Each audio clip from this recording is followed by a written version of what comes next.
Ok, bună seara tuturor și bine ați venit într-o nouă săptămână de îndrumare, cea de-a 21-a. Am să o las pe Ana să facă o scurtă introducere pentru că și această săptămână de îndrumare face parte din seminarele Diamond Club și după care am să intru eu în mai multe detalii în ceea ce o să urmeze în această zi. Bună seara, dragilor! Bine ați venit în seara aceasta, prima din seria celor 5 seri în care echipa noastră vă va prezenta programul de luna aceasta.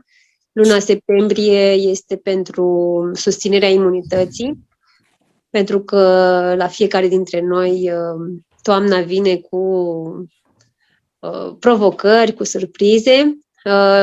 Noi ne-am gândit să abordăm această temă și pentru că suntem încă în programul Diamond Club și acest seminar face parte din program. Eu vă doresc o seară frumoasă și o invit pe Sorina să ne spună câte ceva despre ce se va întâmpla săptămâna aceasta. Sorina, îți mulțumesc! Mulțumesc și eu foarte mult, Ana, pentru această introducere. Pentru cine nu mă cunoaște, eu mă numesc Sorina Tofan. Sunt în această familie a uleiurilor esențiale de peste 3 ani de zile. Sunt aromaterapeut, sunt asistentă medicală și o împătimită a tot ceea ce înseamnă medicină complementară, pentru că nu degeaba Dumnezeu le-a lăsat pe pământ.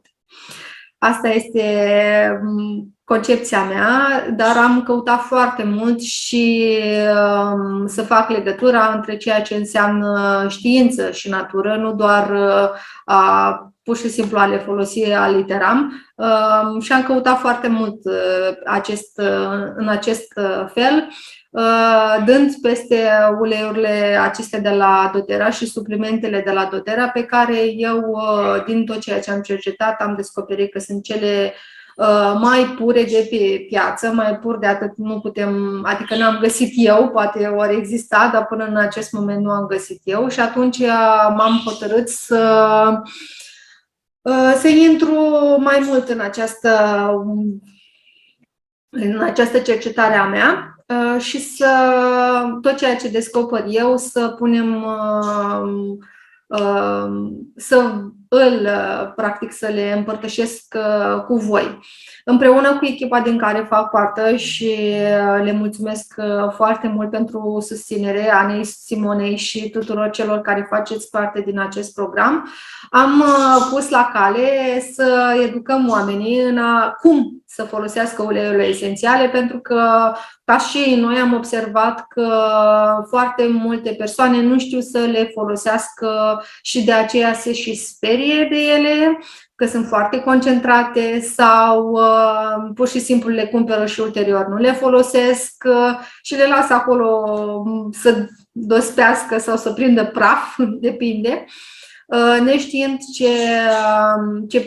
ce lucruri prețioase dețin în casa lor. Și atunci noi am hotărât să punem la cale acest program în care în fiecare lună, timp de 5 zile, practic, ne vom ocupa să discutăm o anumită tematică. Fiind septembrie, ne-am hotărât să susținem în septembrie imunitatea sau mecanismul de apărare al organismului. Iar în această săptămână, timp de 5 zile, nu chiar o săptămână, 5 zile doar, vă vom prezenta metode simple prin care să vă echilibrați corpul, dar și să-și mențineți pe viitor. Iar tot ceea ce trebuie să faceți voi este, de fapt, să ne urmăriți și să puneți în practică protocolul pe care unii dintre voi l-ați primit. Alții, practic, veți afla cam cum să puneți produsele acestea în practică dacă le aveți în casă deja și stau acolo pe raft aruncate sau la dospit, așa cum am zis. Ia să fac o scurtă prezentare astăzi a uleiurilor esențiale, pentru că foarte multe persoane confundă uleiurile esențiale cu cele care le folosiți în lampa aceea cu micuță, care aveți și imaginea aici cu o lumânărică de desubt, sau cu uleiurile purtătoare, sau purtători venind de la faptul că ele de fapt ajută ca uleiurile esențiale să intre în piele, dar ele sunt doar purtătoare, ele nu au ulei esențial în ele. Și la asta mă refer strict la uleiurile cum ar fi uleiul de măsline, uleiul de migdale sau alte genuri de asemenea uleiuri în care noi practic dizolvăm uleiurile esențiale, dar nu sunt uleiuri esențiale. Uleiul de măsline nu este un ulei esențial, este un ulei vegetal.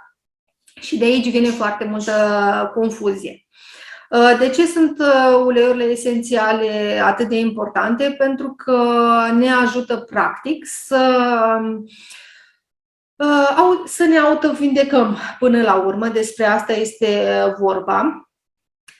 Ele ne ajută fiind foarte concentrate, așa cum v-am zis, o picătură, de exemplu,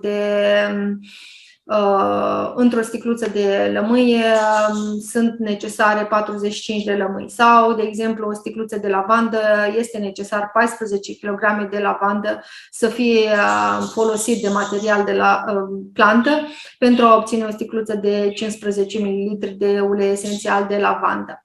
Este foarte important ca voi să folosiți uleiuri care sunt pure și nu cele care sunt contrafăcute sau sintetice, pentru că piața uleiurilor esențiale a devenit așa, a avut o explozie, tocmai din faptul că oamenii au început să se reîntoarcă către natură, dar producătorii, bineînțeles, au văzut această creștere în cerința oamenilor și, de ce nu, ca să facă un profit, au început să caute pași prin care să facă cât mai mulți bani până la urmă, că despre asta este vorba. Eu vă rog să fiți atenți în ceea ce privește uleiurile pe care le folosiți și să folosiți unele de foarte bună calitate, de aceea noi vi le recomandăm pe cele de la doTERRA, care sunt testate și răstestate, iar toate testele lor sunt puse la văzul tuturor, le puteți găsi pe www.source2you.com. Fiecare sticluță de ulei esențial are un cod pe spatele ei, puteți verifica când a fost extras acel ulei esențial, cam ce proprietăți are, ce substanțe chimice naturale conține și multe alte lucruri de felul acesta. Nici o altă companie pe care am întâlnit eu până la doTERRA nu au asemenea lucruri, nu au un grad terapeutic atât de mare precum cele de la doTERRA și, în plus, niciuna dintre ele nu pune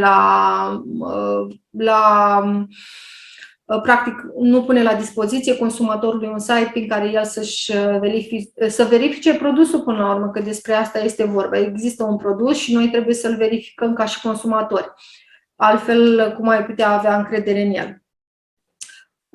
Ce este foarte important și de ce noi vă recomandăm să folosiți uleiurile esențiale este pentru că corpul uman, practic, le recunoaște fiind naturale, le integrează imediat în compoziția și vibrația lui, astfel încât veți simți imediat aproape efectul benefic al lor.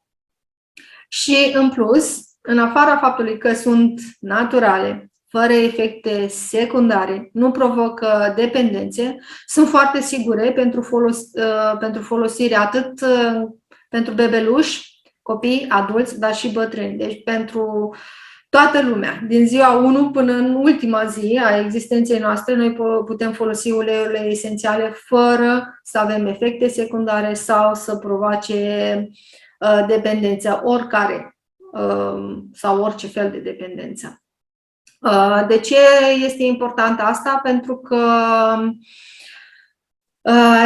comparativ cu partea alopată, ele sunt mult mai eficiente, așa cum v-am zis, vedeți efectele imediat și bineînțeles, nu o să vedeți efecte secundare.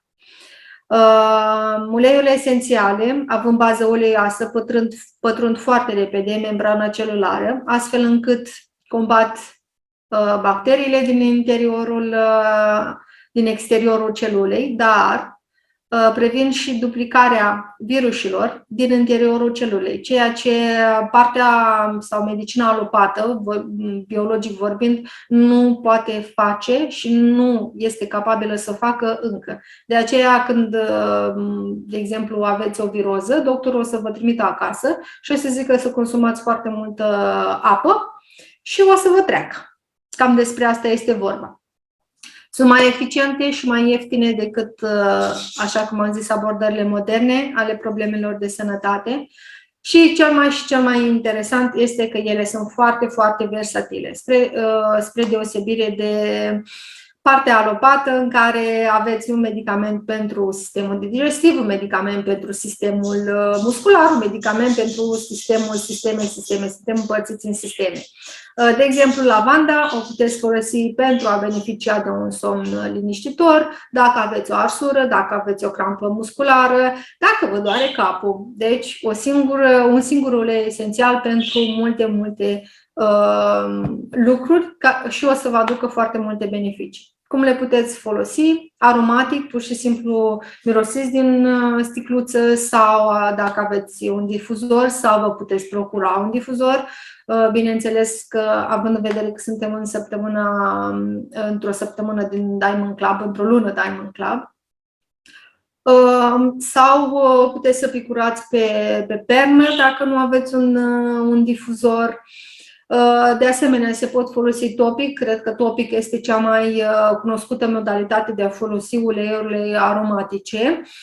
Pur și simplu câteva picături de ulei esențial dizolvat sau cu ajutor pus în câteva picături de ulei de măsline, de exemplu, și aplicat pe piele, pe zona care vă doare sau, în general, la copii noi le aplicăm pe tălpi, pentru că este o zonă nu foarte sensibilă, dar și toate terminațiile nervoase ale tuturor organelor se află pe partea anterioară a tălpilor. Și atunci este foarte ușor de a le absorbi și celulele din corpul nostru să înceapă să le folosească spre a susține corpul în vindecare, așa cum v-am zis. Iar o altă modalitate de a le folosi este modalitatea internă, ceea ce eu până la doTERRA nu am mai observat la o altă companie, că ei asigură sau dau acceptul de a le folosi, tocmai din acest motiv,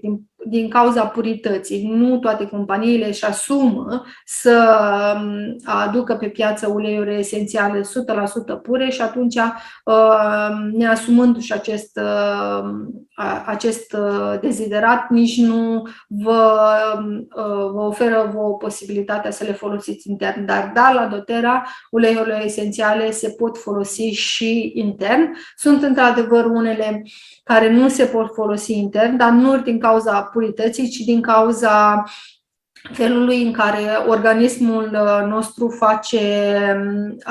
le absorbe. Dar în timp o să observați că foarte multe dintre ele, bineînțeles, asumat le puteți lua intern. Eu personal, cam majoritatea le-am luat asumat, bineînțeles. Cât durează efectul lor? Durează foarte, foarte repede ca voi să vă puteți beneficia de efectele lor terapeutice.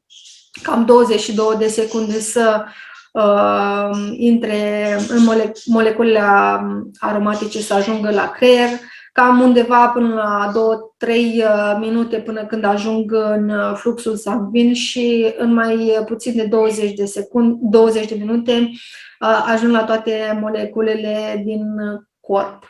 Și, bineînțeles, ajungând în fluxul sanguin, o să ajungă la foarte, foarte multe sisteme din corpul dumneavoastră, la foarte multe organe și nu doar o să vă treziți că o să vă susțină, practic, imunitatea, dar o să vă echilibreze și din punct de vedere emoțional, pentru că foarte mulți dintre voi știți că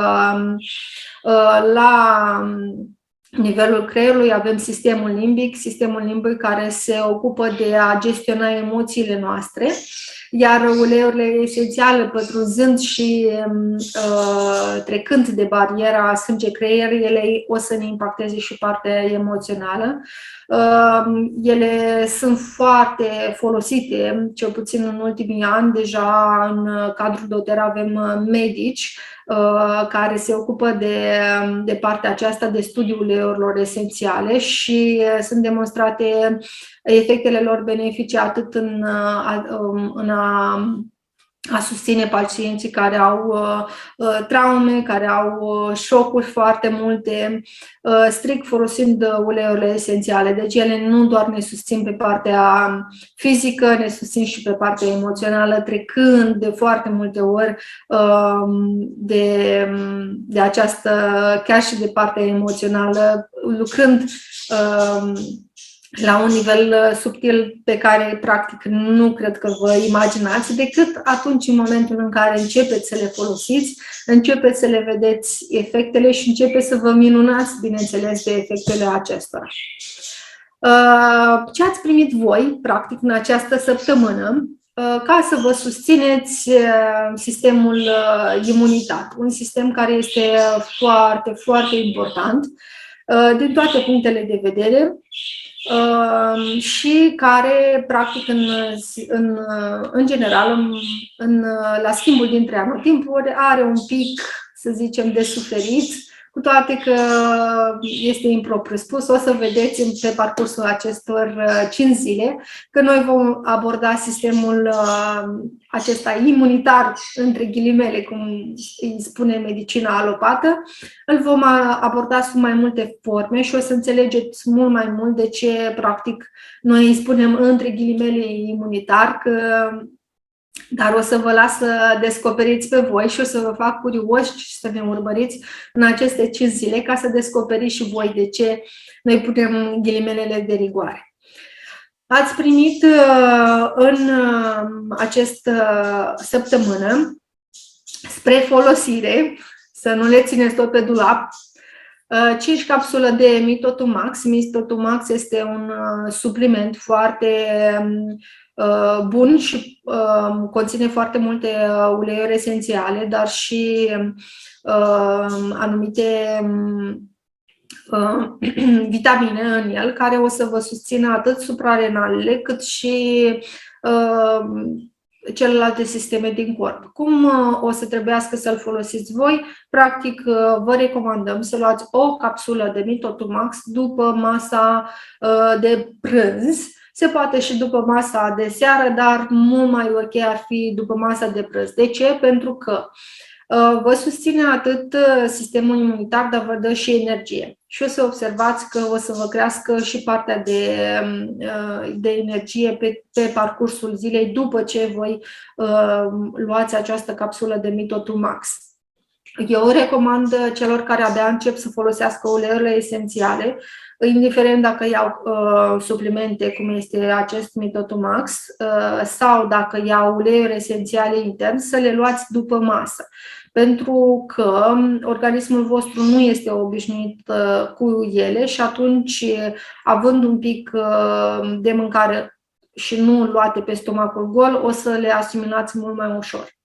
De asemenea, ați primit un blend sau un amestec într-o sticluță micuță de 5 ml. Conține 5 picături On Guard, care este un amestec de uleiuri esențiale, și 5 picături de melaleuca sau arbore de ceai. O să vă las să descoperiți voi cam ce conține On Guard și sper să vă fac curioși în această seară să folosiți lupa și să vedeți cam ce beneficii are acest amestec. Dar această sticluță o să vă rog să o folosiți, deci acest amestec, să-l folosiți de câte ori vreți voi pe parcursul unei zile. Preferabil ar fi dimineața, să dați pe tălpi, pe zonele de puls, puteți să inhalați chiar și din palme și să dați și după gât. Dacă vreți, seara puteți chiar să-l puneți pe proiecția plămânilor, pentru că o să vă ajute să aveți și un somn odihnitor. Iar dacă aveți un pic tușiți, de exemplu, sau simțiți un pic de disconfort, o să vă ajute și în acest caz. La fel ați primit 10 picături de portocală sau de wild orange într-o sticluță de 1 ml, sticluță micuță de 1 ml. Acesta vă recomand să folosiți, dacă doriți, jumătate de sticluță împreună cu sare de baie sau puteți pune sarea noastră grunjoasă de murături, are niște efecte minunate. Fie pentru o baie aromatică, adică să vă băgați în cadă, sau puteți folosi, să puneți aceste 10 picături într-un borcanel cu sare și să folosiți seara pentru baie de picioare. Nu numai că o să vă ajute să vă relaxați, să vă ajută a vă fortifica imunitatea sau dacă sunteți un pic, aveți simptomele unei răceli, o să vă ajute și acolo, dar o să vă ajute să și dormiți. Noi, în momentul în care dormim, corpul nostru se regenerează și este foarte important ca seara să îi dăm aceste uleiuri esențiale și să-l susținem cu aceste uleiuri esențiale pentru ca corpul să-și facă treaba lui, ce știe el cel mai bine și aceasta fiind regenerarea. Este foarte simplu să vă folosiți de aceste uleiuri esențiale și eu chiar vă rog să le folosiți așa cum vi le-am spus. Dimineața sau la amiază o capsulă după ce mâncați, dimineața prima dată vă dați cu acest amestec pe tălpiți, pe mâini, inhalați și puteți pleca, bineînțeles, relaxați la muncă sau oriunde vreți dumneavoastră să plecați. Iar seara faceți o baie de picioare sau o baie aromatică pe întreg corpul. Foarte important în cazul băii, vă rog frumos să nu puneți picăturile de wild orange direct în cadă, fără a le combina cu sarea de baie sau sare Epsom sau oricare altă sare. Cam astea două vi le-aș recomanda eu și să nu le puneți direct în cadă, pentru că picăturile se vor ridica deasupra apei și ele fiind foarte concentrate chiar vă pot provoca un disconfort. Și atunci este foarte important să le combinați inițial cu niște sare, după care să le puneți în cadă. Cam atât am avut eu să vă spun pentru această seară. Știu că am vorbit un pic cam repede. Sper că v-au fost de folos informațiile. Mâine seară vă aștept împreună cu Migdana Ștefănoaie, este reflexoterapeut, care o să vă prezinte niște exerciții și, bineînțeles, niște tehnici prin care voi vă puteți susține imunitatea. De asemenea, pe parcursul săptămânii vom avea invitați un nutriționist, vom avea invitată o persoană care se ocupă de nouă medicină germanică și o să vedem cam cauzele emoționale ale acestui dezechilibru sau de ce noi, practic, la trecerea dintre anotimpuri simțim așa că suntem mai posomorâți sau răcim mai des. Și, bineînțeles, o să vă încântăm cu experiențe, pentru că eu cred că teoria ca teoria, dar practica este cea mai importantă și o să vă aducem oameni care au trecut prin momente nu favorabile, dar au reușit cu ajutorul uleiurilor esențiale, dar și cu ajutorul a multor cunoștințe, dar și deschidere către partea complementară și a medicinei non-tradiționale, putem să-i spunem, au reușit să treacă peste și ne vor împărtăși din experiențele lor. Cam asta se va întâmpla în aceste 5 zile. Eu vă mulțumesc că ați fost alături de mine în această seară, atât vouă celor care ne-ați urmărit și ați fost cu mine, cât și celor care ne veți urmări în reluare. Și vă aștept cu mare drag și mâine seară împreună cu invitații noștri. Vă îmbrățișez cu drag și vă mulțumesc încă o dată.